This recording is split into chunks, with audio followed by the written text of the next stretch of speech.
Hey guys, what's up? It's Ashley. Welcome to the Tired Witches podcast. We are here for part 3 of our Binding 13 deep dive. As always, I am here with my fabulous co-host Olivia on this very late into early Friday, Saturday night morning. It is 2 a.m. here. How are you doing, Olivia? It is 2 a.m. and thank God I had a nap before it. And you know us tired witches, we love our naps. You As even a, had a coffee run. I did an energy drink run. I Yes. like to stock up when I go to Dutch Bros. So I've got 2 energy drinks and a coffee. Because you know I don't drink water. So I feel like I'm ready to go. I could still probably fall asleep after this, but yes, I feel like I'm ready We're to a go. I'm ready great to do our deep dive. example here on our podcast for our young viewers here. Sleep schedules, our Non-existent. beverage intakes, just, yeah, we're winning all around. We really are. But speaking of great examples, we had an incredible Spotify Wrapped, and we want to thank all of our amazing listeners and our coven for supporting us in these, 3, 4 short months? It has been 90 days is what Spotify said. We have been, yeah. incredible. We are so thankful for all of the love and the support, and we are so excited to continue to bring you guys amazing content going forward into 2026. So thank you guys so much. We have so much planned and we are excited, and just the support you guys have given us just really gives us that push and motivation to bring you guys more for the next year. 100%. Yes. Okay, Ashley, we are on part 3. We are covering chapters 21 to chapter 30 today. Why don't you let our audience know kind of a little summary of what we're going to be discussing today? All right, in episode 3, we dive further into Shannon's anxiety and how steady and supportive Johnny is as he starts showing up for her more and more. We break down their first unofficial date and all the charged, awkward, sweet moments that come with it. We also take a closer look at the Lynch family terrors and how both Joey and Shannon are stretched thin, each hanging on by a thread in their own way. Yes, now also before we dive into it, a quick little disclaimer. The Boys of Tommen series deals with some deeply heavy, emotional, and triggering themes. Since we're breaking the books down in detail, those topics will naturally come up in our discussions. Take care of yourself, pause if you need to, and only listen in a way that feels comfortable for you. All right, well, let's get into it. Now, I say this before we start, but we both are chatty. I feel like this will be a shorter episode, but then again, this is us. So, It is us, and it's like the second we sit down to record, and we start going through it together, it's like, oh wait, there's this. Oh wait, there's this. Or you have something that will trigger my opinion on something. I don't think people understand because there were a lot of people, because we had said before our Chloe Walsh interview was published that we had chatted with her for 4 hours, and people were like, well, how? Well, we're all air signs, okay? And so it was just a lot of talking at each other and then having to pause and rewind. And if you think Olivia and I are chaotic, throw in Chloe Walsh, and ooh, there is a reason air signs are chaos. Okay. Seriously, you guys have no idea just how crazy that actually was. Yes. We could have continued to talk for hours and hours with Chloe. That's what's crazy, you guys. Mm-hmm. So yeah, so we're very chatty and we love these books. So that's why I think you guys like to see this. Is like, it feels like a little friendship group, just hanging out and Yeah, talking these books. exactly. So, All okay. right, well, we are going to start with chapter 21. And where we left off last week is where Shannon gets into it with Marie. Olivia did a great job at really explaining Marie's manipulative side and how she is able to turn the tables around on Shannon. And this time, Shannon wasn't having it. And Yeah. she stormed out of there. And this is right where we pick off. Yeah, and I think what's so fascinating about this is chapter 21, we get right back to Shannon's POV, and we see her still carrying that confidence after calling Marie out, where she really put her foot down when it comes to Johnny, and she's like, this is the line I will not allow you to cross, and basically says, I will tell everybody everything if you continue to harass Johnny. With that newfound confidence of confronting her mother, something she's never done before, and she states that here in this chapter, she takes that and she's like, okay, now I know what I need to do with Johnny. And she's determined to kind of cut things off with Johnny, put up that boundary with him. Um, Also, I think it's fascinating because my husband is reading this, and he actually just finished last night, he finished the Marie chapter, okay? Okay. And he came away with a totally different opinion. I'd love to hear it. He did not find her manipulative at all. He thought she Really? was yeah, yeah.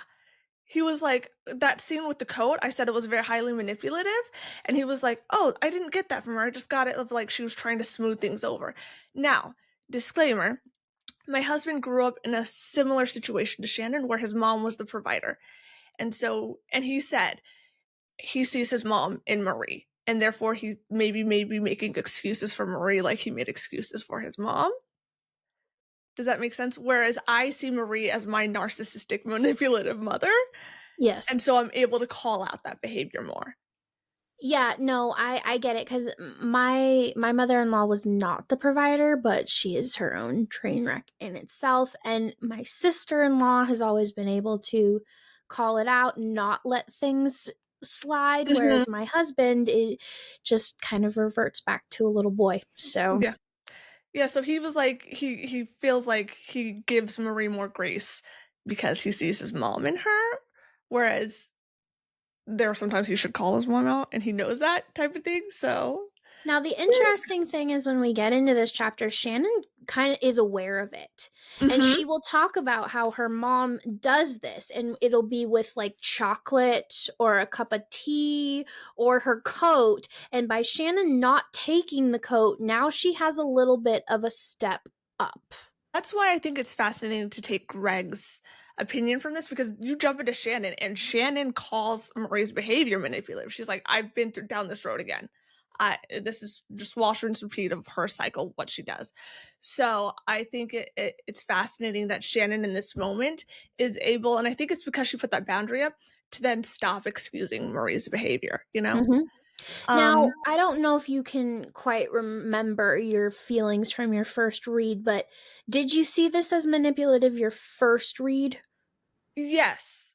Now I think that also has to do with because I grew up being able to call out the manipulative behavior of my parents. Mhm. Like, I was able to clock it, so I feel like I'm able to clock it here.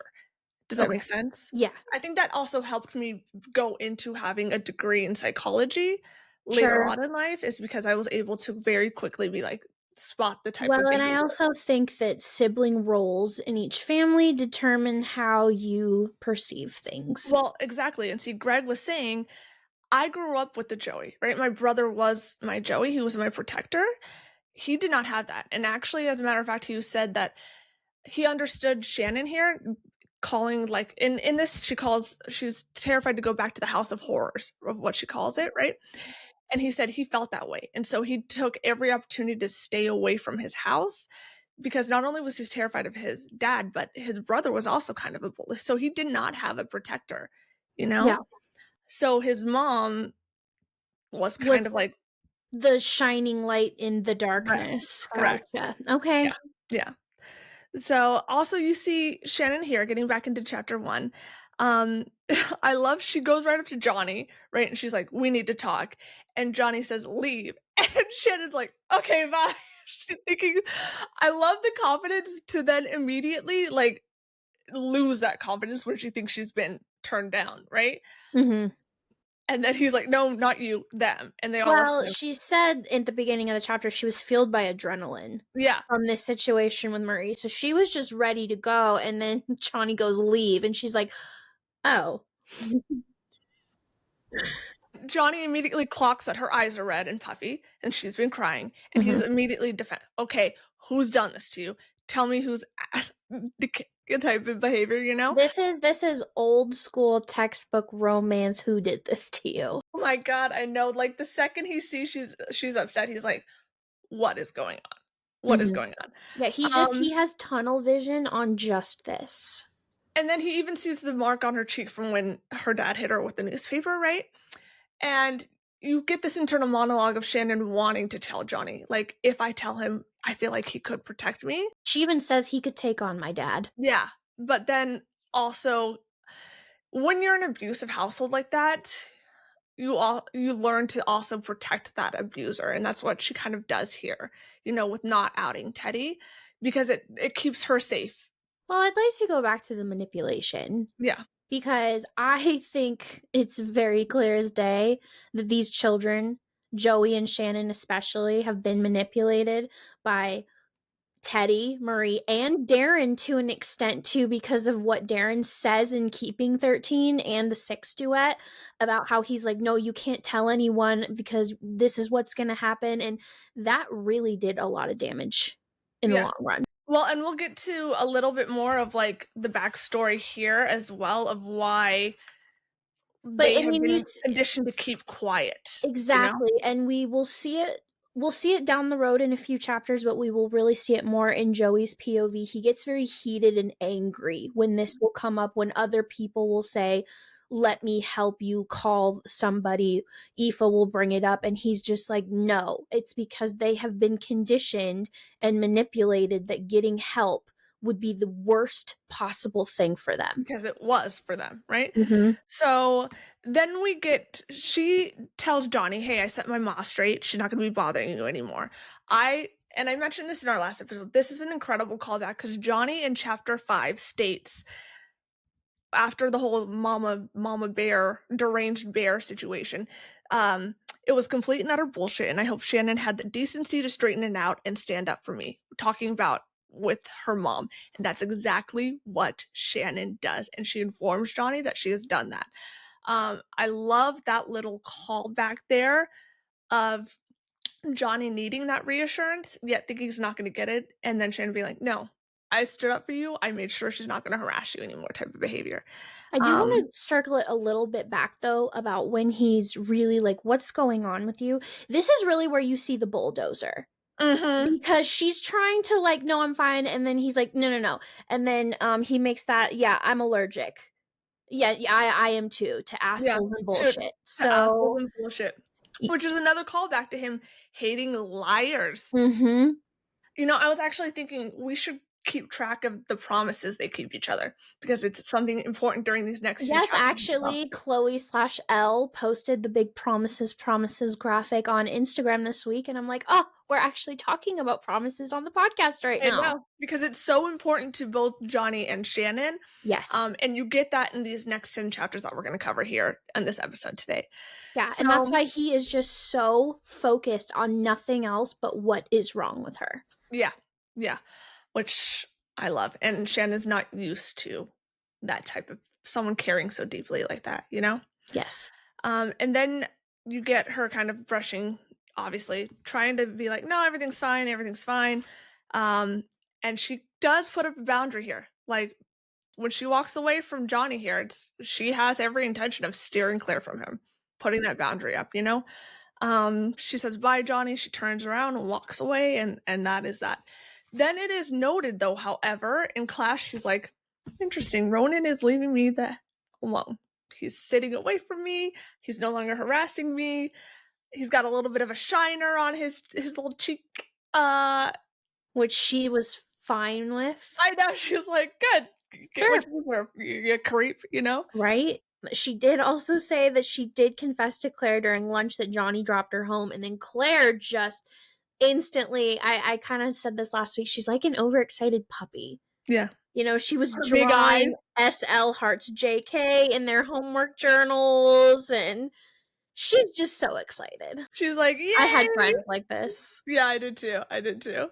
Um, Yeah, and then we go back to her mentioning her mom trying to message her, text message her, like, "Hey, I'm gonna leave him alone," like, trying to blow up her phone type of deal, and Yep, Shannon's and like, "I'm this not is where she responding." said she had gotten a leg up because she did say that she had like a split second where she thought about going back for her coat, and then not going back for the coat was actually the best thing she did. Yeah, and she states she has never before felt so strongly about something, meaning defending Johnny, protecting Johnny. I think that is so important because it gives her kind of something to stand up for. Well, she says also right after feeling so strongly, my small act of defiance was a futile one because I would be the one who would most likely end up getting sick. But It's more of not that her small act of defiance would be futile in No, defending no, no, what Johnny, I'm it's saying, in though, she ignoring her knows mom. because of her anxiety, like, she But knows this is all she's not equating that, to be quite honest with you, Ashley, she's not equating her small act of defiance of standing up for Johnny, it's ignoring her mom, is what then she says right here, right? Um, "Had I taken my coat this morning," that's what she's talking about, Mhm, not defending Johnny. It's her small act of defiance of not taking that coat this morning, sure. you know? But she does know that it's gonna cause anxiety within herself to get Mhm. sick, that small act of defiance of kind of turning her mom away. Not defending Johnny, but defending herself in that act of defiance. Right, Does because that she make says sense? it right after feeling so strongly. Yes. Well, it's because she feels strongly about Johnny, but she also in that moment stood up for herself, Mhm. and I think that's more of what she's anxiety ridden over is that standing up for herself portion. And isn't that God, that's so this poor girl, honestly. And then she mentions going back to the House of Pain, and running and ignoring her father, and then seeing the signed permission slip on her bedside. Her mom signed. They're going to Donegal, but we know it ends up being Dublin. Mhm. But her mom finally signs the permission slip. Another act of manipulation, in my opinion, but Shannon gets what she wants, and she's 'Cause I happy. think I'm happy. signing the permission slip shuts Shannon up for quite a while. Correct, correct. And Yeah. Marie knows that. Mhm. Marie was trying to message her all day long, getting ignored. She's like, "What else could Oh, she really wanted to go on that trip. I told her I wasn't going to sign that permission slip for her. Oh, let me here you go. Sorry." Yeah. And Type that's deal. really all of 21. Yeah. And then we go into 22 and we skip several days, and Johnny is at Saturday and he kind of talks about how his Saturday routines have been since he was 6 years old. My Yes, goodness. which is insane, but then also how different this Saturday is because he ends up showing his weakness, right? Um, Gibbsy also notices Johnny lipping here. He's really he's able to kind of skirt around the doctors here and push it on the back burner so they don't question him and give him any more testing medically, right? Um, But yeah, so he says he's distracted and he's mhm. slow. He showed weakness and they were on to me. I needed to get my head in the game. Problem was, I left it with Shannon Lynch. So once again, Shannon turning around and putting that boundary up through Johnny. Like Mhm. he's not used to this behavior, not used to someone putting up, like walking away from him type of deal. And because of that, she's in his veins type. I love that shit, man. He can't stop thinking about her. Yeah, he says, if that wasn't bad enough, she went and blew my goddamn mind to pieces by apologizing to me. I wasn't expecting it and I didn't deserve it. I wasn't thick. I knew I handled it badly with her and I knew I overreacted. So what Johnny really does take accountability for a lot of his behavior here, at least internally. When we see him, I know I messed up here. I know I And was in the wrong. I think, and this is just my opinion, you could be totally different, but I think this is why a lot of what Johnny says and does is excused by the fandom Yeah. because he takes accountability for Yeah. his actions within his own mind. Yeah. I yeah, I I mean, agree. we do love men who take accountability. Don't we? Just like we also love men who go to therapy and work on themselves. Anyway, yes, he can't concentrate. He's moping around all week and he's blaming Shannon. Like, buddy, no, it's not. He's like, it's all her fault. Blasting the car stereo maximum volume to drown her out. I'm like, what's that gonna do? Like, she's not in the car with you, man. Like, Gibbsy shows up, and I find a very interesting parallel here of this chapter and one we'll get into a little later. Gibbsy shows up and does notice Johnny limping. He shows up because he knows Johnny hasn't had his mind in the game. His mind is elsewhere, and he's trying to help Johnny get back to that. I think this is another really great example of Gibbsy being a really good friend, um, and trying to be what Johnny needs in this moment. He's like, "We're gonna go out," and Johnny's like, "Dude, no, I really, really don't. I really don't want to do that." And Gibbsy kind of seeds here, right? He's like, okay, he completely then turns like, let's stay home, let's play games, let's watch a movie type of deal, and ends up staying in with Johnny instead of like pushing the narrative to continue to go out. Which He was kind does that. of a little bit of a parallel to Claire and Shannon in the last episode, where Claire was really pushing Shannon to come over Yeah. and spend some time. But of course, the situations were completely different. But also, I think you get here, Gibbsy doesn't push because he notices Johnny limping, right? And the Yes. second he does that, he completely changes the way he's going about trying to get Johnny's head back on his shoulders. You know, he's like, Yeah. okay, going out is not going to work. Staying home and just like being here, being in his Mhm. presence, being there for him is what's going to work best. And I think Gibbsy being able to change that is a really good call to how he is in tune to other people's feelings and emotions, especially his best friends. Yeah, for sure. So I love that here. There's really not much else going on in this chapter. You know, they end up drinking and staying home. Yeah. That's really this chapter. Yeah. And then we got jump into chapter 23. Can I love Johnny counting how many? Number one, I love that he's like, I saw her again today. Yeah, you go to school with her. Like, why are you shocked? Yeah, especially because what? The girls make up 12% of the I population of the know. school? I know. He's counting how many times he's passing her in the halls. I'm like, oh, Johnny, Johnny, Johnny, Johnny, you got it. You're so down bad, Johnny. No, Um, but then he goes more into what you were saying, and we had talked about it last week too. At the Big's house at the party, being ignored didn't sit well with me. It was mhm. unfamiliar territory, and I was quickly learning I didn't like it, especially when the person ignoring me was the very same one who was tormenting my every waking thought, my dreams too. Oh, we love a yearner. We love a year. Um, Also, I love this. None of this made sense. I couldn't shake her off. None of this made sense to me, and I had no goddamn clue why she was the person I wanted to go to. Not Gibbs, not my mom, not my coaches. Meaning he wanted to talk and confide in someone, and it was Shannon. And Yes, that was and then he even groundbreaking. says, like, she could save me. Yes. They basically save each other. I Save mean, each other. I love that. Oh, it's so cute. And then we get, oh, fucking Bella. Bella shows up here to harass and be it's disgusting with Johnny basically we cannot really dive deep into these Bella scenes because it's copy, rinse, repeat every single time she every corners time. Johnny and harasses him. It's the same thing. She manipulates him. She gets really vicious. She'll get really flirty when he says no. That's when she's like, okay, well, who are you going out with? It's the same crap. It's the same thing of her not taking no for an answer. Mm-hmm. Like, just throwing herself at him, touching him inappropriately, even though he's saying no. And I then this do, is when she really gets first wind to Shannon. yeah.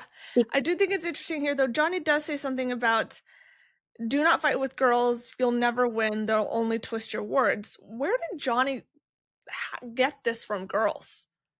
Because his mom is not that way.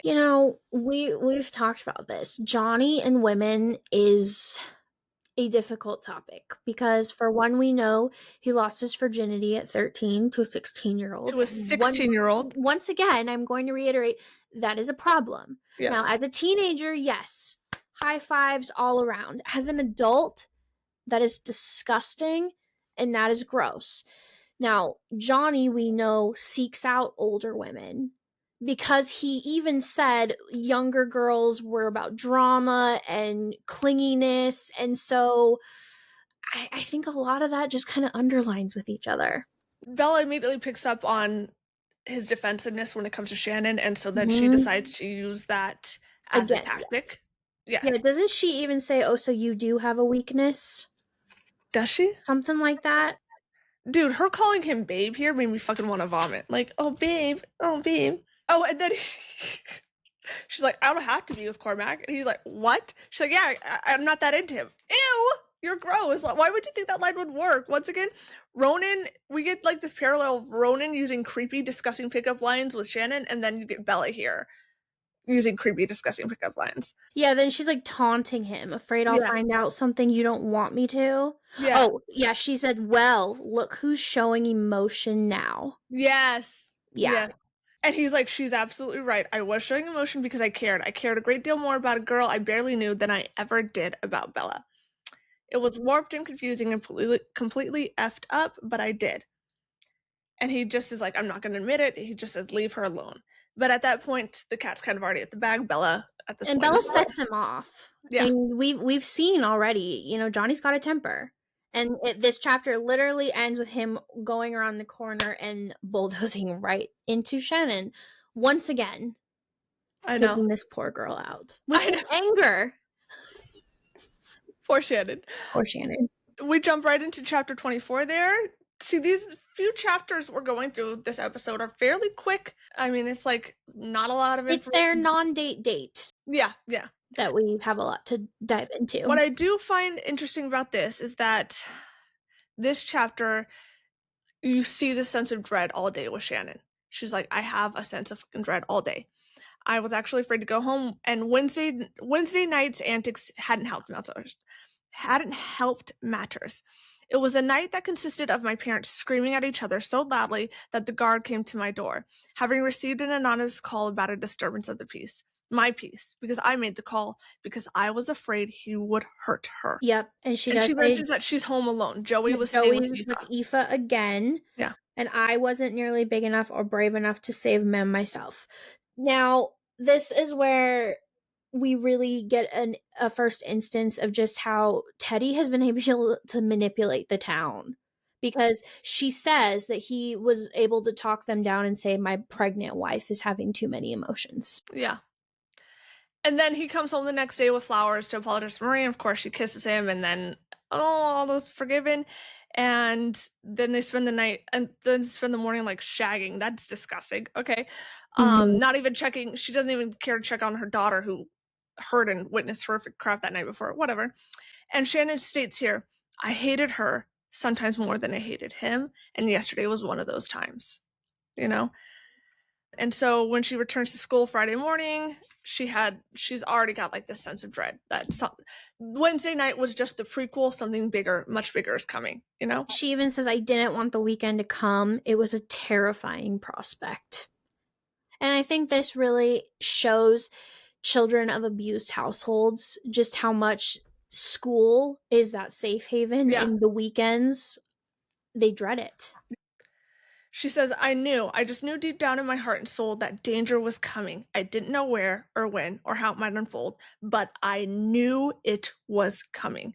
And then that's when she rounds the corner and runs right into Johnny. And he's like, "Oh my gosh, Shannon, are you okay?" She didn't want him touching her. She was already too affected. And he keeps apologizing. She's like, "I'm okay, I'm okay."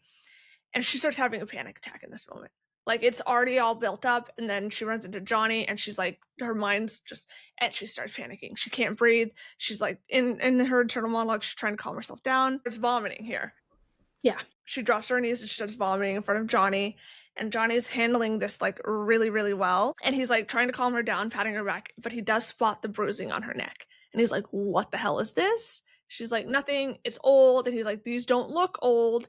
And she kind of just brushes it off, right? And her immediate reaction here is, "Oh my God, I threw up. Let me clean it up." And Johnny's like, "No, let me go get like," I'm assuming the janitor here is what they're calling this. Yeah, and I talked in episode 1 about how I have a chronic condition that goes with anxiety and throwing up, and Shannon states it perfectly here. "I was an anxious person and my anxiety made me sick. It happened in the most inappropriate and inconvenient places, usually at school like today. So I was always prepared." Because she had run into the bathroom, she's got a toothbrush that she says she carries religiously with her. Yeah. And so she goes, she brushes her teeth, and then she comes out, and he's like, "I told you to wait for me." And she's like, "I had to brush my teeth." He's like, "At school." You're kind of getting, he's starting to learn a little bit more because we know he already had her folder. He knew. So he's like pairing things with what he read and what Mhm. he's now seeing. And he's like, "Okay, I'm going to take you home." And she's like, "Why are you helping me?" He's like, "Because I want to." And he puts his coat around her shoulders. How fucking cute. We kind of leave off here for here. He's like, "I'm going to take you home." They're going to go outside. Then we get into chapter 25. And this is where Johnny is just now he's got anxiety Yeah, because he knocked Shannon. He's like, I unintentionally hurt her again. I knocked her on her ass at school again. And then she went and almost gave me a bleeding heart attack. Honest to God, I never felt fear like I did when I saw her collapse on the floor next to her locker. yeah. And then when he calls her thrown up, he doesn't bother him, but then he's like, I read it in her file Yep, that he there's no does throw say up. that. She threw up a lot. That worried me more than it should. What Yeah, worried me further was why this happened. Shannon was clearly an anxiety puker. It was good as written in her school file. And then he does make the comment about how he notices she has a toothbrush. And then he even says, I was burning with my own form of anxiety from the need to know what had upset her. I didn't want to push my luck, though, or make the situation worse, so I kept my mouth shut. And this is basically what we will see for the rest of this book, is he will notice things about her, he will bring it up, he will push a little, she will drop it, and he will say, he'll even say in his head, something's not right, but yeah, okay, I'll drop it. yeah. And so you just see this anxiety where he knows something's wrong, but he just can't do anything about it. Well, especially when you have this conversation, he notices she looks terrified. And she's like, please don't tell. And he's like, tell what, Shannon? What I did at school. And he's like, I'm not going to tell anyone anything. And she's like, you promise? He goes, I promise. There you go. There's a promise right there. And she says, I'm sorry. It just happens when I get scared. And he's like, immediately his blood runs cold. He's like, what are you scared of, Shannon? I surprised myself by how calm I sounded when I was 2 seconds away from losing my right here in this car. Did something happen at school? Was someone giving you a hassle? And she's like biting on her lip, and he pulls his lip from her teeth. Woo! So cute.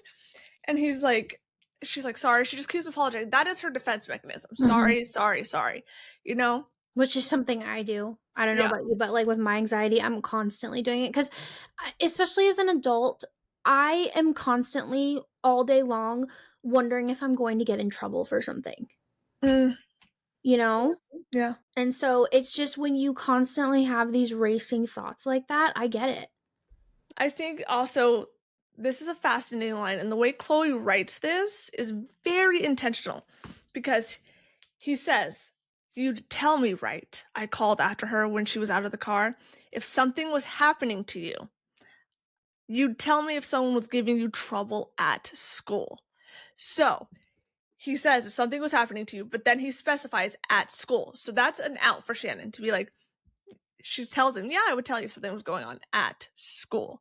So the way Chloe writes this is very, very intentional, right? And Yeah, then, and then you have Shannon getting out of the car and Johnny once again because we've seen this again where he drives her or he'll walk away from her and he'll be like just keep going, Johnny, just keep going. And then he's like, "Oh, okay. Drive away, turn the car around and leave. She's fine. She's perfectly fine. Concentrate on the game. You have training." But he didn't and he's like, "Come with me. Let's go hang out." And that is where we will go into our next chapter, chapter 26. titled The Boy's a Hero, which Yes. he is her hero, isn't he? And this is why I call this their first unofficial non date date. Yes. She's back in his car and she's like, I just wanted an out to not go home, and so I took it, you know? She even And says, I don't care that he hurt my feelings last week. I didn't care that I could get into trouble for being with him. yeah. This is her first visit to Biddy's, isn't it? Yes. Yes. This is the first time we see Shannon at Biddy's. And she walks with Johnny and she notices like everyone's eyes are on Johnny, right? He buys her food and soup. He buys her soup and Yes. a Coke. Yep. A bottle of Coke and a half eaten bowl of soup. And that's when he's like, you barely touch it. And she's like, what do you mean? It's a big bowl of soup. And he's like, that's a snack.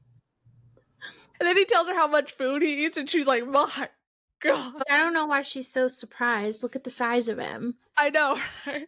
And he's a rugby player. And she's like, well, you're not fat for a guy who eats so much. And he just laughs and goes, no, I'm not. And she's like, I'm so sorry. I didn't mean to call you. And he's like, don't apologize. I train hard. I need the field to pump my body. She's like, oh, because of rugby? And he's like, because of rugby. Just their little interaction here is super.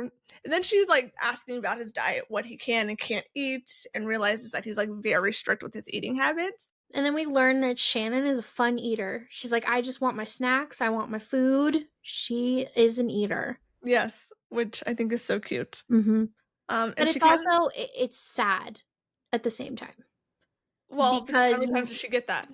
right, that's what I'm saying is because we know that their cupboards at home are bare.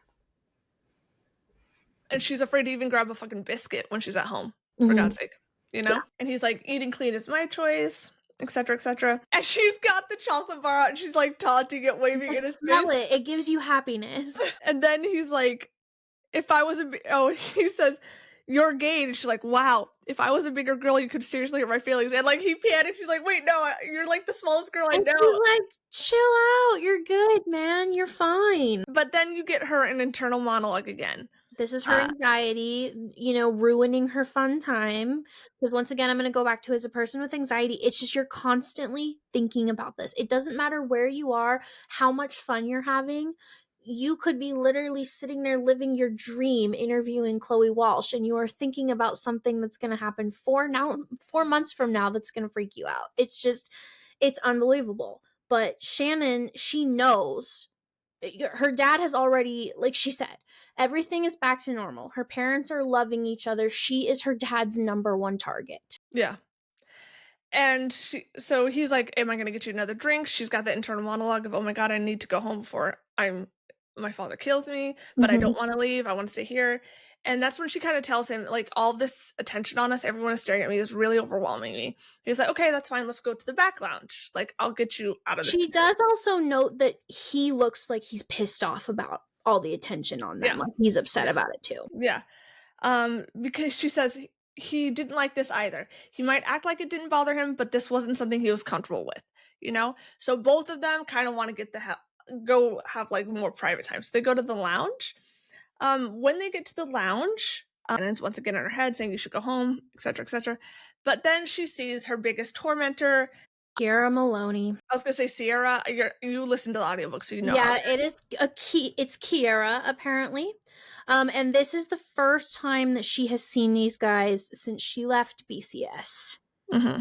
And right away, she notes that Kira sees Shannon first. And before she sees Johnny, she gets like this malicious grin on her face or like Like this she's gleam in plotting. her eye. She's Like, ooh, look who's back. But then as soon as she sees Johnny sitting next to Shannon, and then she's like getting her best friend's attention. Like, what the hell is going on over here? Now, all of this, like I said, is in Johnny's POV. And Johnny notes Kira's boyfriend staring but at this Shannon. is this is Shannon's POV. Oh wait, is it Shannon? Oh wait, right. They all blend together. Because then when we get Johnny, he'll mention that the guy is staring at Shannon like Shannon, he's dinner. pissed off. So Yeah. you just have all of these different reactions of people staring at Shannon. You've got malicious intent, and then you have other intent. And it's all because you have Shannon right here. Breathe, Shannon, just breathe. And then she's reliving a past Yeah, experience. you get the flashback Mm-hmm. of the scene with her and her tormentors. And Johnny does immediately clock that she's anxious, and it's because of those girls. He's like, those girls, what's the story? And she's like, there's no story. He's like, why do I find that hard to believe? He's like, look at me, look at me. I know, but You're he catches on very quickly. It's why immediately. he sends her out. He gives her his wallet, and But I he's want to go back before we get there because once again, if we're tallying here, he mhm, says, you're promises. safe. I promise. Mhm. That word, God, that one word broke me because she knows that promises are very important to her. So then we jump into 27, which is Johnny's POV, right? And we kind of go back a little bit, which what happens? So you go like 3 minutes back into the past, you get it from Johnny's POV. Mhm. And this is what I said in the last episode. We will get this throughout the whole series. Is you just kind of need to see both of these scenes in both of these characters' views. He catches the blonde's eye and he like scowls at her and she's like fear filled her eyes. He's like, yeah, be frightened. You have no idea who you're messing with. Every cell in my brain was projecting nothing but rage and vengeance, demanding I take back what they took from Shannon. Take Yep. their pride like they took hers, scare them like they scared her, inflict pain on them, and torture like they tortured her. And right away, he's like, were these bitches the ones that cut off her ponytail? He's going back to the file. I had a bad feeling about the blonde. And then he goes to her boyfriend. Another issue I was having was that was going to make me lose my effing mind was the way these pricks were eyeing her up longingly. They needed to avert their bleeding knives from this girl's because I couldn't handle it. They didn't need to be looking at her direction ever. Like, so he clocks that these girls' boyfriend wants Shannon. Mhm. That was They're with part their of the problem. girlfriends and Yeah, yeah. that was part of the problem. And then, like you said, he gives her an out here. Here's my Yeah. wallet. Well, because she's like, "I'm ready to go now," and Johnny is internally settled down, settle the fuck down, and then he's forcing a smile. Okay, Shannon, like he's trying to get her out of proximity so he can handle this. And the second she's out and he knows that she's clear, he storms over and he says, now, oh, because as Shannon's walking by, they make a comment. They make a snide comment of like being a gold digger. Yeah. And so that's what kind of like Shannon's like, I'm getting the fuck out of here. He sends her off and then he comes back and he's like, okay, now who wants to call my girlfriend a whore to my face?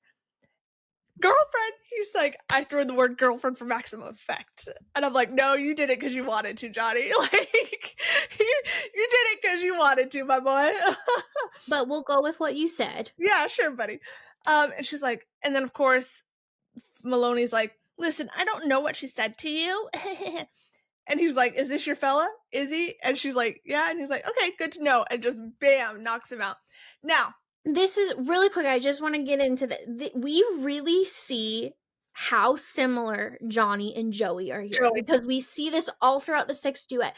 Johnny and Joey really play by the old school rules. You do not hit girls, but you may hit their free game on the companion. men. Free Yes. game on the men. Yes. And so for Joey, he would seek out Kira's brother. And so for Johnny, he's going to seek out Kira's boyfriend. It's just fair game. And I know some people have problems with the violence here. I want to go back to this is 2005. Okay? Things were very different than they are in 2025. Now, I'm sorry, but if I was being spoken to any certain way that Shannon was, my brother was throwing fists to protect me. Because that was the only way people understood anything and to leave me the F alone, right? And I feel like that's what Johnny and Joey do here. It is the only way they know they're going to get through these men and in a way these women. I think also with the 2025, I think right now we all have the excuse of hiding behind a screen with keyboards. In Ding, ding, ding. 2005, nope. If you had something to say, you fucking said it. And You you were put going on to your deal with big the girl pants consequences. and you said it. And you were going to deal with the consequences of what you were saying to Because there was people. no other way to deal with it. That's right. So 100%. So the violence here from Johnny doesn't bother me because sometimes it's justifiable. You open your mouth, you talk shit, you got to deal with the consequences. You know? Well, and doesn't her boyfriend say, "What did you do to Shannon now?" Now. Like her boyfriend is fully aware of this crap. Yes. Yes. And hasn't tried to stop it, clearly. Yet nothing. I haven't seen her since Christmas, babe. And Johnny even says, I'm playing by the rules. Maloney's like, stop, you're hurting him. He's like, oh, you realize that, do you? So you are capable of knowing right from wrong. Do you What's like your being problem? terrorized? How does it feel to have no power? When you F with her, you F with me. Johnny. Yeah, I love that. I love that. Now, I also want to say I just love the power that Johnny Kavanagh has at this place Because because Liam comes the over immediately. owner like follows Johnny out and he's Yeah. like, "What the hell was that about, kid?" Yeah. And then right away Johnny's like, no. He's like, I'm never coming back here. Yeah, you are serving the worst kind of scum Yeah. ever. And then he turns it around. He's like, okay, trouble. Nope. I'll have your usual ready for you, Johnny. And Johnny's like, I'm not coming back until they are gone. And Liam immediately is like, they're never going to be allowed in this place ever again. Don't you worry. Yes, you Like can see Johnny has Johnny such pull Kavanagh there. takes priority in this. Yes, Johnny has such pull there. I love it. And then we get Johnny coming back to the car, and oh my god, Shannon giving him back his wallet and saying you can count the money, and I didn't take anything. And he's like, and shocked. it takes him back. He's like, Yeah. what the fuck? But how many times has because Shannon comes from a lower class family, like that's a real fear she has of someone being terrified she's stealing from them. Mm-hmm. You know? And that goes back to probably her bullying days and people like throwing her the fact that she didn't have money in her face, like and Johnny is like just shocked. And she's like, "It's not going to bother me. It's totally fine." Like Shannon is honestly, in my opinion, out of every single character, the most innocent. Yeah. Like there 1000%. is There's no like flaws to Shannon Lynch. there's no flaws to Nothing. Shannon Lynch. Sorry. There's none. It's I her will. anxiety and she can't control that. Yes. So Yes. no, and then once again, we get Johnny circling back to I need to take her home, get your ass away from her before you do something stupid like lose your heart as well as your head. And he's like, "Don't do it, Johnny. Don't put yourself in temptation's way." And then he's like, "Let's go to a movie." And she's like, "Okay, I want to. Okay, yeah, let's go." And he's like, "Oh, okay, let's go to the cinema." So then we jump into an extended scene. This is an extended scene. So this was Olivia's first time reading this chapter Yes. because this is only available in the Blooms edition. So Yes. And if so you when are I reading first on your read, Kindle, you are not going to have this one. yeah, when I first read Finding, I read on the Kindle because that's what I do. I read it on the Kindle first, and then if I like it enough, I'll buy the physical copy. So As you now have 55 editions of Binding 13 alone behind you. do I? Do I have how many? Your Do I new have? chair makes it so we can't see everything. There's more down there. There's more up there. Looking good. There we go. Yeah, we'll just cover that up. We'll cover my spending habits. But yeah, so I'd never read this scene before, so this was fascinating, and it'll be interesting to see what we both pulled away from this because you've read this scene before, and Yes. I've not. So yeah, this is our extended scene here. I immediately clocked her saying that Johnny touches her lower back and she's like, his touch is very different, it's not unwelcomed, and that was a new feeling for her because she's never felt that way before. It's kind of a callback to our chapter 1 where she says she's never been interested in anybody before. Mm-hmm. Now, we also get a very interesting reaction because it appears that Bella's friend Is works the working. ticket booth. Yeah. And these girls, I swear to God, they fucking think they own this guy. It's Because what she's am I like, gonna tell my friend? she's almost refusing to give Johnny the tickets. And then she's like, what am I supposed to tell my friend about this? Well, it's disgusting because first she goes, "So you want 2 tickets to see Boogeyman and the couples combo with her?" And Shannon immediately goes, "I wasn't unaccustomed to cruel jibes at the hands of other females. I just didn't want this particular boy to witness it." Mm-hmm. And he's like, "Yeah, with her." And she's like, "What am I supposed to tell my friend?" He's like, "You can tell your friend whatever you want." Like, what is this? Yeah, Like, and then she gets in a jab. Does she need a booster seat? No. see, this is why violence is sometimes the answer, yes. It's sometimes Now, if Johnny really wanted to be snappy, he can be like, no, she can sit on my lap. he'd be like, "I've got something for her to sit on, don't worry." Like, that's like, where did your mind go? I went laugh. Why are you laughing so hard there? That's something you can sit on. I read too many dirty books. You filthy. Anyway, Johnny's like defending Shannon here in his way where he's like trying to just divert the conversation, right? Mm-hmm. And then people are like running into her and he goes, "I'll protect you, Shannon, like the river." And he holds her hand. Oh, That's why I'm saying this is absolutely their first date. He took her to dinner, he bought her food, and now they're going to a movie. and she's like, "I didn't know what to make of it. I begged my poor fickle heart to not read too much into his actions, to not get my hopes up, because hope was dangerous to a person like me. I couldn't afford it."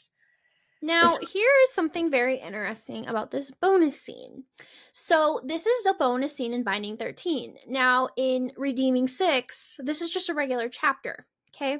So, in this bonus scene, Joey and Aoife are also at the movies. Yeah. And we get this scene in Redeeming 6, but you have it's funny to me because Joey has no idea his sister is a couple rows back. Couple rows back with the man with the car with her feet in his legs, you know, and And Johnny's back there telling Shan, "You're good for me," and she's like, "What? You're saying I'm good for you?" You know, and then Joey and Aoife are just a few rows above them, and then we get what's But also really interesting. yeah, because she notices he's not at work. Yeah. And she says he always works on Friday nights. And this is where we know from the other side, obviously we will get more into it when we get to that book, but Joey's really hitting a very thin line right now. And he just needs a breathing moment with Aoife. So then at this point, he's like, "Oh, are we gonna be in trouble?" She's like, "No, no, no." No, my brother's great. He's the Yeah. best. Honestly, he would never say anything to our. And then they get interrupted. By his friends, which I think is interesting here because let's note who the friends are.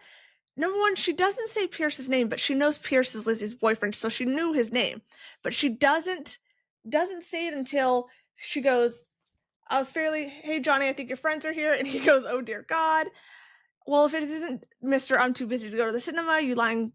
You were too busy. You had other plans." Yeah, yeah, another one snorted. But she knows who Pierce is, so why is she calling him another one? Isn't that interesting? Because there's 3 guys there. But she knows who Pierce is because Pierce is Lizzie's boyfriend. Let me read the line again. And it's not until he says, "Finish that sentence and I'll wring your bleeding neck, Pierce," Johnny growled, that she clocks out it's Pierce. Well, I think the "don't be cranky" cap is Feely. She says another one. She doesn't say Pierce. It's not until Johnny calls him Pierce So, that she well, puts if it isn't together that's I'm too Pierce. busy to go to the cinema, one of them scoffed, so Robbie. Or, oh, no. Okay, wait, yeah, Robbie. Then, yeah, another one snorted, another plans to get his dick, that's Pierce. Don't be cranky, Cap, another one, that's Feely. Yeah, that's all 3. Because Why? But you're not listening to me. it's 3 o'clock in the morning. She does. Why is she saying another one when she knows their names, especially Pierce? She knows Pierce is Lizzie's boyfriend. Has she referred to him as Pierce though? Well, Yes, I know because she Claire said mentioned on the Pierce. phone Joey, Pierce. when she's telling Joey, Lizzie's boyfriend Pierce, it has that injury. Okay, you know what though? What if she didn't see them? You think because it's dark, maybe? Yeah, because it's dark. Okay. So because that's what I'm saying. Because I'm really looking at the wording here. Yeah. Well, if it is, I'm too busy to go to the cinema. So I bet they were probably coming down the thing, and she couldn't see them. Yeah, okay, that makes And more so sense. that's when Johnny says, "Finish that sentence, Pierce." That's when she's able to Because clock. she definitely, because I'm like, she knows who Pierce is. She 100% knows who I think Pierce this is 3 a.m. and we're trying to. Why is that? Because I'm like, what are you talking about? And I think, yeah, it's. I don't think she could. Yeah, I think they were probably walking behind. But also, Feely's hanging out with Pierce here. That's, yeah, why? Why is he hanging out with Pierce here? Especially because of last week. Olivia, you want to get into a little recap of what we talked about last week? About the detention and what we think. Well, this is really theory based, right? Well, it all started at the Schoolboys Shield party. Yeah. Feely was there. Feely wanted to leave the party early. We flash forward to Monday. Johnny states Feely and Hughie are in detention. We speculated Pierce was also in detention with them because he was not seen at lunch. Or something went down between those 3 boys. But also, Feely is aware of Pierce's history with Hughie. Mm-hmm. Why is he hanging out with Pierce alone like they're buddies? Yeah. Interesting. Yeah, I know. I thought this was really weird. I was texting her earlier Red about our notes, and I'm flags. like, why is Feely hanging out with Pierce? Red flags. You know, there's red flags here. Just saying. Yeah, we both immediately, the second you said that, I was like, I wrote it in my little notebook too. I was like, why is This is Feely what with I'm you? not. Do you? I mean, I can't even begin to try and interpret the mess of what is Patrick Feely and Katie Wilmot, but I'm wondering, do you think maybe Feely hangs out with Pierce to piss off Hughie? 100%. Yeah, I do. That's what I'm gathering here. Yeah. That's what I'm thinking. Yeah. Messy, messy. Messy, messy. We know that there's going to be lots of messy, messy stuff coming up. But I think this is a chapter that I want us to actually start also noting chapters that we need to come back to after the next book. I think this is one of them. That's a good idea. Yeah. Now, before we do end this bonus chapter, we do then slide into Johnny's POV, and I did note it sounds like there were other guys. Because he says Robbie, Pierce, Feely, and a few others had taken up residence in the front row. I feel like if Hughie was there, number one, No, I know it's not Hughie, but I'm like talking about random rugby guys. Yeah, But I'm just saying, Feely's hanging out with everybody but Gibbsy and Hughie and Johnny. Yep, fascinating. I tabbed my little Feely tab here because I was gagged by this little development. Anyway, before we end this extended bonus, we get another promise. Yes, right? This one ends with that. Because he says, you'll be safe. And this catches her off guard because she goes safe, blinking rapidly. And he goes, safe. I'll be safe, I promise. Yeah, okay then. Yeah. So then we jump into chapter 28 and we get... It's a little bit of a jump ahead from the extended scene because we get confirmation that Shannon's anxiety and dread was real. She had every right to be nervous and terrified. This is the following morning. Yes. Mm-hmm. Her gut instinct was correct. Teddy beat the ever-loving crap out of her. When she came home that night, still hung up on the newspaper thing, right?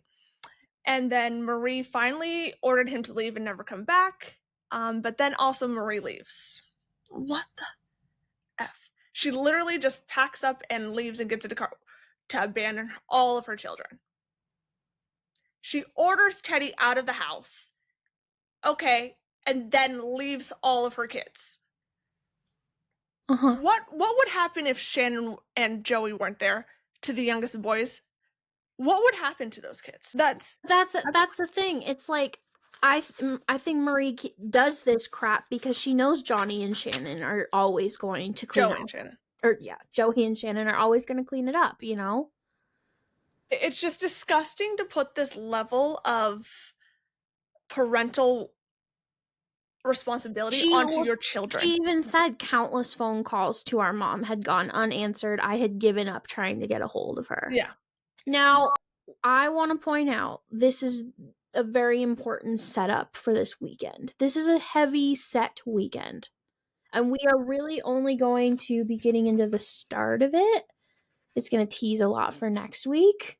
Anyway, in this chapter 28, you find out that this is effectively just how things go. Joey and Shannon step up to take over the parenting role every time this crap Joey takes the boys to do their hurling practice. Shannon stays at home cleaning, doing the laundry, feeding Sean, doing all of that stuff. Basically, they are tag teaming mom and dad. Yeah. So then we jump into chapter 29, back into Johnny's POV. And then you get Johnny's day of a Saturday. Which was also not good. He has failed his medical and fitness tests. He was called into the coach's office midway through the morning where I received something I would consider to be similar to the Spanish fucking Inquisition from the coach. And afterward, I was sent straight to the team doctor for yet another examination, followed by a checkup with the physio.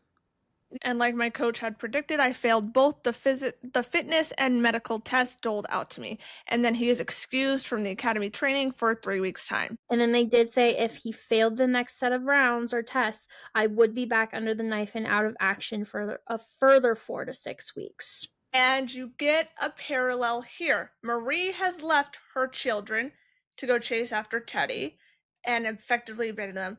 And yet you also get Adele leaving Johnny here to go to Dublin to be with her husband. Parallels, right? Yeah, but then you also have Johnny thankful for it. Yeah. Because he says, I don't have to face the parental third degree for a few days. Yeah, yeah. He's still thinking about Shannon, of course, and Gibbsy. This is where then we get the parallel from the chapter we talked about earlier. Gibbsy comes over wanting to take Johnny's mind off of things, and his solution here is to go out. And here he does push going out to the point where he's like, who's all going? And I do want to mention this line here because we know that this is not true, right? Gibbsy says, he mentions all of the lads and then only one girl. I think another chapter we come back to on why this is. Can okay, I've thought a lot about this because I feel like there's a big war on how this is perceived because Johnny will say Katie was a given. Hughie rarely left the girl's side. But we know that's a lie. Now, this can be interpreted in several different ways, people. Okay? This is why perspective is everything. Johnny sees this as Hughie being obsessed with his girlfriend, right? Now, Olivia, I don't know about you. Have you ever dated a guy or your friends dated a guy and you were a little clingy? Oh, yeah. Okay. When I started dating Nick, I wanted to spend every waking minute with him, even guys' night. Okay, now go away, leave me the hell alone. But trust me, I was a little clingy in the beginning of our relationship. I think people are taking this completely wrong, especially because we've read our 10, okay? We know Hughie's his feelings. We know he has not told Johnny facts about anything. Johnny sees it. Katie was a given. Hughie rarely left the girl's side. I don't know how you can interpret that as Hughie's obsessed with Katie. I Yeah. don't I don't see how Especially you can because we interpret do that. not have Hughie's or Katie's POV here. No, you just have it as Johnny. And he doesn't even say Hughie's obsessed with her. He says Hughie rarely left the girl's side. Yeah. We don't know why that is. We No. don't know why that is yet. So I don't want to make any speculations because I don't want to then get a different POV, which we will get this scene in the next book, and then I look like an absolute shithead, right? I don't want to do that here. So that's why I think this can be, we can see it in multiple different ways. Yes. But I think given what we have seen in Hugh Biggs's point of view, he's not obsessed with Katie, and that is not what this line is. It is just the fact that Johnny notices they're always together. But why are they always together? Yes. That is what we don't know. Correct. Clock it. All right, so basically Gibbsy is just saying who's all going, and like I said, Johnny notes Katie, Hughie, Feely, and then he's basically saying, the reason we bring up Katie is our girl's coming, and Gibbsy's like, well, Katie, duh, and then Johnny's like, no, I mean, are they coming? And by they, he means Bella and her crew, because like we've said, she will just not stop harassing him. Literally every portion of this deep dive, she is not letting up on him. I also want to note here that it's very important that a few chapters ago we got the usual gang going out, and yet Gibbsy's not inviting Claire. Pierce is invited, but Lizzie's not. I feel like this was supposed to be a guys' night type of thing going on. Yeah, and that is why, in my opinion, and as a former girl who was, just starting out in fresh relationships, I think this is Katie wanting to insert herself into guys' night. So I agree, but because I feel like if it wasn't that, Claire would be invited here. Exactly. I think it's very intentional here that Katie is the only one. Agreed. Because I have to go back to what my partner here said. Claire herself said the usual gang. Yeah. But Gibbsy is like, no, this is guys' night, and then, but Katie's also coming too. Yeah. So. Agreed.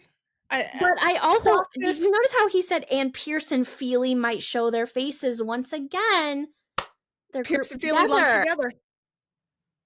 Anyway, finally, Gibbsy's like goading him about Shannon because he knows that's the quickest way to get to Johnny at this point. Like, Johnny showed his cards. That's the quickest way.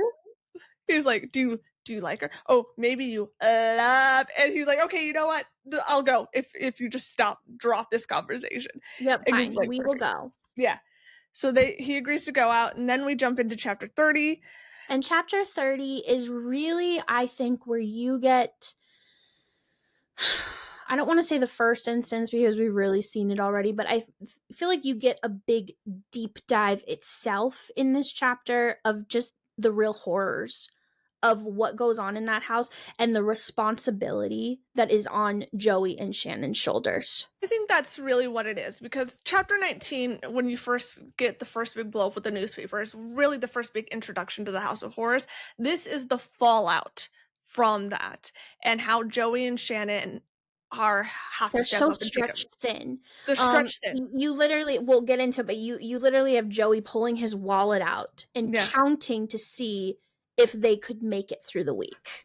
And you get Joey's guilt here of not being there to stop Teddy from walloping Shannon, really. He's like, I'm so sorry I wasn't here. She's like, listen, I'm actually glad you weren't because it probably would have been an even bigger blow up, right? Um, a- and it's just so normalized for them. They just immediately jump into this role of, okay, what do we need to do to make sure Well, the kids are taken this care of? goes back to what I said at the beginning of this episode. This is how manipulated these two have been because they feel like what they are doing right now is the best thing for their family. It's the best thing for their brothers. It's the best thing for them because any kind of help is going to separate all of them and tear them all apart.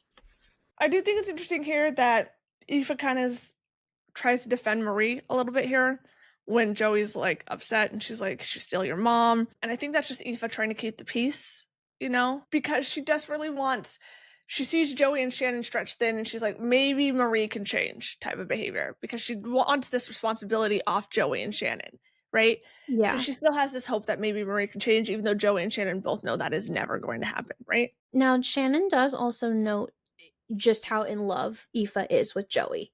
Yes. Because she says that she has a horrified look on her face and the way she constantly stroked her fingers over the back of his hand.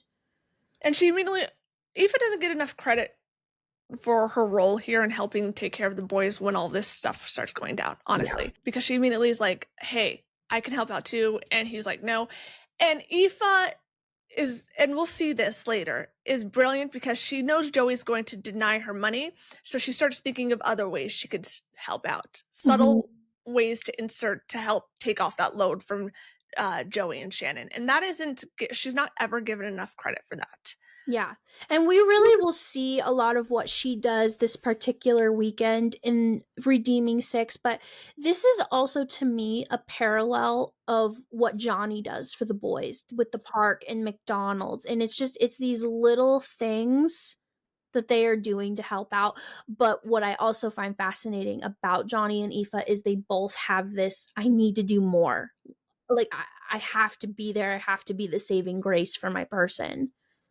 And you get Aoife mentioning maybe we should call the authorities, and that's when you get more of the backstory of why they do not want the authorities involved. And you find out that when they were younger, um, when Darren, Joey, and Shannon had been they had been put into foster care for 6 months. Joey was 6 and Shannon was 3. Darren was 11, and Joey and Shannon were placed with the same family, and it happened to be a good family. However, Darren was not as fortunate. He was placed with a separate family that was. Darren was placed actually in a group home. This has been a big discourse because there were a lot of arguments over the summer about theories. A lot of people had theorized that Darren was maybe placed with Mark and his father. No, it's actually stated that Darren went to a group home, a home where things happened to boys like that. And I think it's very important to note here, he says, Darren was never the same again, and neither was our father. Mm-hmm. He actually wasn't too bad of a guy before that, but after it all came out about Darren, the old man lost his effing mind. He couldn't get over it, and it turned into the drink. He got in this notion that his head is, what happened to Darren somehow turned Darren gay, is what was his thought process. And we see this a lot from a lot of homophobic people. They will just look for any excuse or reason. Yeah. But I always found it interesting here that Joey mentions, hey, it really wasn't until this. Like his dad was And an the thing okay though is guy. how much can we take that as a grain of salt because that he would have been 6 at He the would have been time. 6, but also interesting because it's noted here Marie gave her kids up. That's what I'm saying is so she clearly there was bad times Yeah. happening. Yeah. Something was going on that Joey This is really. why I would love Chloe, if you're listening, because I know you kind of do. Give me a Darren novella. Just Yes. give me a Darren novella of his youth. I would love to see that. You could probably fill in some Kiva holes for me too. And you have Aoife here jumping in, being like, "Hey, you guys are not alone. You have me. All of you guys have me." And you see that love between Joey and Aoife here. Shannon picks up on it. However, it's also noted that she kind of resents her a little bit because she loves Aoife Malloy. I love I loved Aoife Malloy. I truly loved the girl as a sister, but I also resented her because I knew exactly how appealing unconditional love, affection, and security was to someone like Joey. It was the same for me. And she has it in her mind that Joey is going to end up abandoning her for this Well, unconditional love she and support. says from her, Joey was receiving a form of love he'd been denied his whole life. And if that girl jumped, he would jump right along with her. I wouldn't blame him. Given the chance, I would jump too. But also, I think it's interesting because it's not true. Joey, and we get that later down the road from Joey's. He's never thought about. No, but she will even say, knowing that his time in this house was coming to an end made it hard for me to breathe. It's a fear of Shannon, Mm-hmm. a fear of being abandoned by even Joey, you know? Well, let's unpack that a little bit, okay? Let's imagine that the events in these books never happened, right? And Joey leaves at the end of year 6. Mhm. Shannon probably ends up dead in that house. 100%. Yeah. Or Tig from trying to jump in to make It's just sure protect her. nothing Yeah. happens. Yeah. 100%. Somebody would have ended up dead in that Yeah. house. And then Joey probably would have ended back up at that bridge because he left. So thank you, Johnny Kavanagh, for being in a foul mood on January 10th. Like we said, next week is going to be a lot to dive into. It's one of my favorite parts of the whole series is when Johnny and Joey officially meet for the first time, and you have that really fun car ride, and a lot of things are going to happen next week. Well, we're going to get into a lot of stuff next week. It's going to be A very lot of interesting. stuff. Yeah. Yeah. So while this week was very light, we are diving into, we are getting into some heavy stuff coming up, Mhm. right? So these little scenes are very important. It's all building to stuff, right? And we know it. We know, and we're going to be diving deeper into it. And we're starting to get even more into the tandem reads of it, right? Because now we're going to start getting more. That's why I keep mentioning, oh, on the other side, you've got this and that, because that's why we know Aoife's brain is going a million miles an hour. She recently found out she's pregnant. No one knows except for Casey. We know for a fact that after she and Joey get back from the chipper, she's going to call her mom, and then she's going to be a complete superstar the next day, doing millions of things for all of them. And then Already she, stepping into, like, in her yeah, mind, because she's pregnant here. In her mind, she's okay. How can I step into the mom role here? exactly. And then we know that her good deed kind of gets punished. Yeah, It's unfortunately. just, that's why we said, as good as these scenes are, it literally takes me back to R10. You have Lizzie happy and skipping for 10 pages, You know and then what's okay, coming. then there's Mark. Yeah, It's literally, it's this whole series. Chloe likes to do this to us. Here's a happy little moment. Everybody's getting drunk in a car, hanging out, and oh, okay, here's the next night. yeah. And you're like, oh my god, Oh, okay. good golly. But we love it. Thanks, Chloe. Right?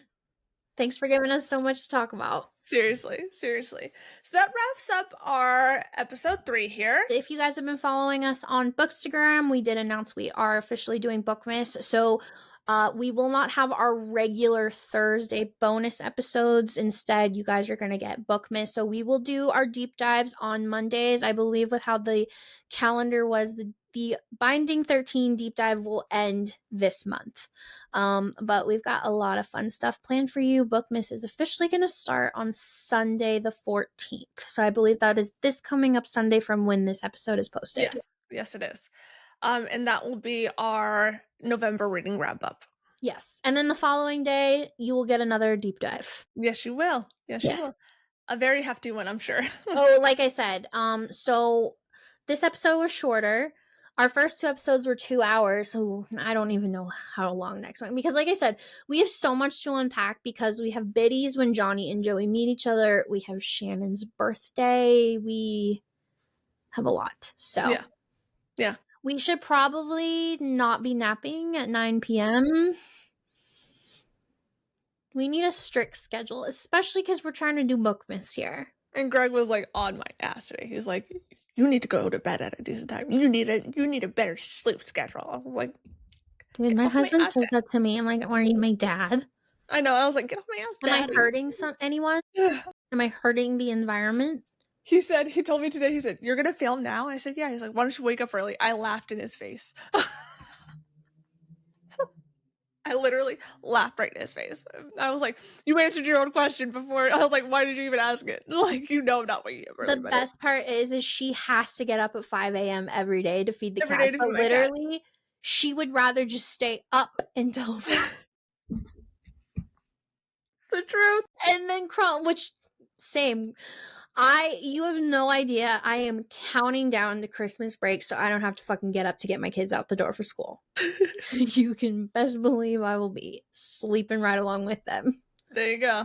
Oh, heaven. I remember those days as a kid. Ah, love it. No, seriously, that needs to be changed though, because waking up at 6 o'clock in the morning in high school, your brain is not on. No. No. My brain is not on right now. This whole podcast was probably a mess of a deep dive. That's why we're trying to correct each other, going, did you read that line correctly? Are you sure? This is why we should not be deep diving and analyzing at So funny, these hours. we're like, everyone can have their own opinions, and we're like, "Ashley, you're not understanding what I'm saying." And I'm like, what are you talking about, Olivia? And that's when I'm like, I don't think it's that serious. It's really not. It's not. Life moves on, you guys. It's really not Right. that serious. It's a book series that we are obsessed with, but it is just a book series. So Yes. keep that in mind. A lot Okay. of people do need to keep that in mind. These are just words on paper. These are just characters in a Yeah. book. We will see you guys next week for the next deep dive. Hopefully you enjoyed this episode. Drop a comment below. What was your favorite portion of these 10 chapters? Did we miss anything that you picked up? I do love seeing some of those comments of people who pick up little Are we snippets. reading too much into Feely and Pierce hanging out? What do you guys think? Can we even say that we are when we don't have I POVs? know, it's just it's these little things. Yeah. Like why why did Chloe write that? Yeah. Like I said, you can't say that we're reading too much into things when we don't have POVs to tell us that we're reading too much into those things, you know? So Exactly. until we get those, I'll We're just read into having fun whatever over I here. want. Exactly. All right, guys. Well, if you are not subscribed to us, make sure you do. All deep dives will be posted on Mondays. We are still kind of trying to figure out our live shows. Yeah. We will get back to those. We promise. We're just trying to figure it out. But, anyways, I believe our next episode will be the Bookmas Day one. Yes. So, have a great morning, day, afternoon, wherever in the world you are. Hopefully, you're not ruining your sleep schedule to watch this podcast like we ruin ours to produce it for you. So, Seriously. Yes. Seriously. anyways, see you guys. Bye, guys. Have a good one.